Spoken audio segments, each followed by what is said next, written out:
Welcome to Nambardar TV. I'm your host Naveed Ahmad. Today I'm excited to explain the story of All Pakistan Nambardar Association Reg.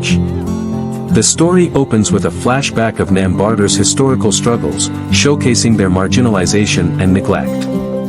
We are introduced to our protagonist, Raja Azmat Ali Kayani, a young and determined Nambardar who dreams of uniting his community and fighting for their rights. Raja Azmat Ali Kayani meets with other Nambardar leaders and they decide to form the All Pakistan Nambardar Association, APNA. They face resistance from powerful forces, but their determination and unity keep them strong. APNA faces numerous challenges, from legal battles to cultural preservation. Despite these obstacles, they achieve significant milestones, including the establishment of a national council for Nambardars and a scholarship program for deserving students.